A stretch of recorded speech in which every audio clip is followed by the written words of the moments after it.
ادھر والی لے کے آتے ہیں تو ادھر والی نکل جاتی ہیں، اس طرف والے بندے راضی کرتے ہیں تو ادھر والے ناراض ہو جاتے ہیں، ادھر والے تو حضور کرتے کیا؟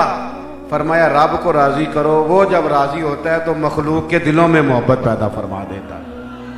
ان الذین آمنوا وعملوا الصالحات سیجعل لهم الرحمن ودا، اللہ فرماتے ہیں تم ایمان لانے کے بعد نیک عمل کرو، رحمان لوگوں کے دلوں میں تمہاری محبت پیدا فرما دے۔ تو اپنی زندگی کو مزین کریں اعمال کے ساتھ، اپنے رویوں کو، اپنے معاملات کو مزین کریں۔ ہمارا بیکار وقت گزرتا ہے، بیکار بحثیں ہماری، بلا وجہ کی گفتگو ہماری، ہم بعض اوقات اتنی باتیں کرتے ہیں کہ ہماری بات کا کوئی وزن ہی نہیں رہ جاتا، ہمارے ارد گرد والے کہتے ہیں اسے تو عادت ہے اتنی باتیں کر دیں۔ اپنے آپ کو با مقصد بنائیں، وزادار بنائیں، اپنے وجود کو قیمتی بنائیں، اپنے آپ سے کوئی کام لیں۔ یہاں بیٹھا تھا، وہاں اٹھا تھا، اس کے پاس میرے ایک کالج کے دوست ہیں، مجھے ایک دفعہ کہنے لگے کہ یار کہیں سیر کو نہ چلے، میں بڑا بور ہو رہا ہوں۔ تو میں نے کہا آپ بور ہوتے ہوں گے، ہمیں تو اپنے کام کا مزہ ہی بڑا آتا ہے۔ اپنی حیاتی تو قربان تھی وہاں محمد محمد پکیندے گزر گئی۔ تو بور تو تب ہونا ہے جب آپ اپنے کام کا مزہ ہی نہیں لیتے، آپ اپنے کام کا سرور لے۔ میرے ایک دوست نے مجھ سے کہا کہ میرا دل کرتا ہے فیکٹری بند کر دوں، میرے پاس جو ہے میرے لیے بڑا ہے۔ تو میں نے کہا یہ آپ کی سوچ، اس کی میں سپورٹ نہیں کرتا۔ آپ فیکٹری اپنے لیے لگائی ہے، آپ نے کتنے لوگ کام کرتے؟ کہنے لگے 1500۔ میں نے کہا آپ کو پتہ نہیں 1500 گھروں کا چولہا جلتا ہے؟ آپ اپنے لیے کیوں جیتے ہیں؟ وہ 1500 آدمی آپ کو نظر کیوں نہیں آتا؟ آپ خیال کریں، آپ ان کے لیے اس طرح کا رویہ رکھیں کہ یہ میری وجہ سے کتنا نظم چل رہا ہے، اللہ نے ذریعہ بنایا ہوا ہے، باقی عطا کرنے والا تو مالک ہے۔ لیکن محدود سی سوچیں اور اپنے آپ سے کوئی کام نہیں لینا، اور چھوٹا لالچ، ہم بڑی سوچ ہی پیدا نہیں کرتے، بڑا مزاج ہی پیدا نہیں کرتے۔ نبی کریم علیہ السلام جب بھی بات کرتے تھے بڑی بات کرتے، حضور فرماتے ارسلت الی الخلق، محض انسانوں کا نہیں، حضور فرماتے میں مخلوق کا رسول بن کے آیا ہوں۔ حضرت عدی بن حاتم سے نبی پاک نے فرمایا میں وہ وقت آئے گا، میں تمہیں وہ وقت لا کے دوں گا۔ آج تو لوگ ڈرتے ہیں، شہر سے نکلتے ہوئے کریم فرمانے لگے وہ وقت آئے گا کہ مقام حرا سے ایک عورت اکیلی چلے گی اور مکے آئے گی، اسے سوائے اللہ کی کسی کا ڈر نہیں ہوگا۔ تو جناب عدی کہتے ہیں پھر ہم نے وہ وقت دیکھا، پھر حضرت عمر کے زمانے میں ہم نے بی بی کو آتے دیکھا کہ اسے سوائے اللہ کے کسی کا ڈر۔ تو آپ چھوٹی سوچ کیوں پیدا کر رہے ہیں؟ آپ بڑی سوچ۔ ہم اپنے بچوں کو کہتے ہیں اپنا مستقبل ٹھیک کا، نہیں بھائی یہ آپ نے محدود بات کی۔ ہمارا بچہ تو بڑا باصلاحیت ہے، وہ تو پورے قبیلے کو لے کے چل سکتا ہے، وہ تو پورے ضلع کی قیادت کر سکتا ہے۔ آپ نے اتنی چھوٹی بات کر دی۔ تو وسیع الظرفی سے زندگی حسین بنے گی۔ بات کو ختم کرنے لگا ہوں، ایک میری خاص گزارش ہے آپ حضرات سے کہ مذہب اسلام چند رسومات کا نام نہیں۔ روزے آ گئے تو آپ نے رکھ لیے، اور نماز آ گئی تو آپ نے پڑھ لی، قربانی آ گئی تو آپ نے دے لی۔ مذہب اسلام ہے، یہ تو سونے کا طریقہ بھی بتاتا ہے، جاگنے کا طریقہ بھی بتاتا ہے۔ مومن ہر وقت مومن ہوتا ہے، مسلمان ہر وقت مسلمان ہوتا ہے۔ اپنے آپ کو اس طرح کا بنائیں کہ یعنی ہم اس رب کے ماننے والے ہیں جسے نہ اونگ آتی ہے نہ نیند، ہر وقت دیکھتا ہے۔ اٹھ فریدا ستیا، جھاڑو دے مسیت، تو ستا ہے رب جاگدا تیری ڈاڈے نال پرید۔ اپنے آپ کو نا ہمہ وقت ٹھیک کرے، ہمہ وقت۔ یہ محض چند رسومات کا پابند نہ کرے، یہ رویہ مسلمانوں کا رویہ نہیں۔ اپنے آپ کو ہمہ وقت، آپ جس مقام پہ بھی ہیں، جس وقت بھی ہیں، آپ کو مسلمان بن کے جینا ہے۔ دین کو روزمرہ کے معاملات میں لائیں۔ ایسا نہ ہو کہ جی یہ میرا کاروبار ہے، یہ میرا دین ہے۔ اور بھائی مسلمان کاروبار بھی دین کے مطابق ہی کرتے ہیں، ان کا کاروبار اور دین الگ الگ نہیں ہوتا۔ اس لیے آپ کو پتہ ہے بر صغیر پاک و ہند میں دین پھیلایا تو صوفیاء نے ہے، پر تعارف تاجروں نے کرایا تھا۔ عرب کے تاجر جب یہاں آئے تو یہاں کے تاجروں نے دیکھا یہ تو بڑے سچے ہیں، بڑے دیانتدار ہیں. انہیں پوچھا تم کس دین کے ماننے والے ہو؟ تو انہوں نے کہا ہم دین محمدی کے ماننے والے ہیں صلی اللہ تعالیٰ علیہ وسلم. تو اپنے معاملات زندگی کو حسین بنانے کے لیے، شب و روز کو بہتر کرنے کے لیے اس طرح کا ماحول بنائیں کہ جس میں ہر وقت انسان مسلمان لگے. اللہ تعالیٰ میری اور آپ کی حاضری کو قبولیت کا درجہ عطا فرمائے، ہمارا مل بیٹھنا قبول ہو. آخر دعوانا الحمدللہ. صلاۃ و سلام پڑھا جائے گا. تمام احباب تشریف رکھیں. اس کے بعد مفتی عبدالرزاق صاحب اور پیر ابراہیم شاہ صاحب دعا فرمائیں گے. پیر صاحب بھی صلاۃ و سلام پڑھ رہے ہیں، سب یہی تشریف رکھیں. مصطفیٰ جانے رحمت